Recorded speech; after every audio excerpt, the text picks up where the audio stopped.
Hi అండి, నేను ఉషా. ఈరోజు నేను తోటకూర కర్రీ చేసి చూపిస్తాను అండి. ఇవి 4 కట్టల తోటకూర అండి. ఇవి మొత్తం ఆకులన్నీ దిల్లేసి శుభ్రంగా కడిగి పెట్టుకున్న తర్వాత సన్నగా కట్ చేసుకుంటా అండి. దీనికి కావాల్సిన ఇంగ్రీడియంట్స్: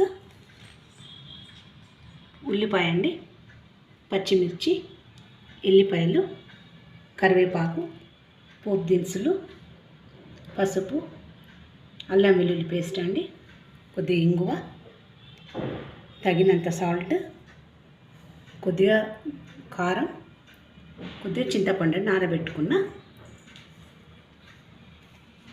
ఇప్పుడు ప్రాసెస్ చూద్దామండి. కర్రీ ప్యాన్ హీట్ ఎక్కిందండి.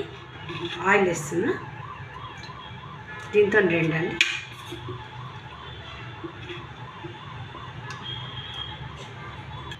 Oil heat ఎక్కిందండి. పోపు గింజలు వేసుకుందాం.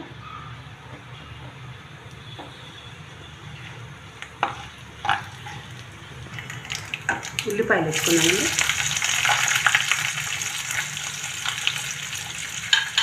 పచ్చిమిర్చి, ఎల్లిపాయలు, కరివేపాకు,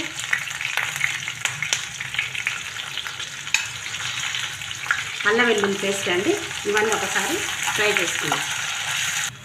కొద్ది పసుపు వేసుకుందామండి. కొద్ది ఇంగువ.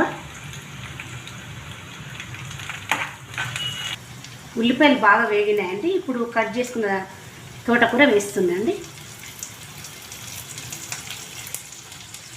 ఒకసారి అంతా కలుపుకుందామండి. ఒకసారి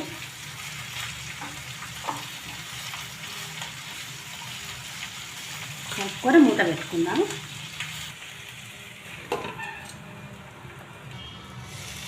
ఇట్లా మధ్య మధ్యలో కలుపుకోవాలండి.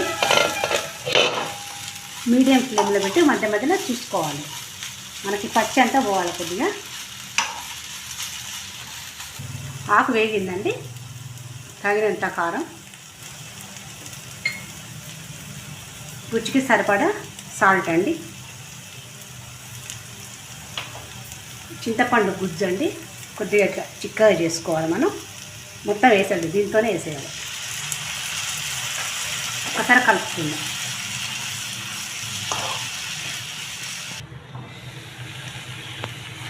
రెడీ అయిందండి. స్టవ్ ఆఫ్ చేసుకొని మన బౌల్లోకి తీసుకుందాం. తోటకూర కూర రెడీ అయిందండి.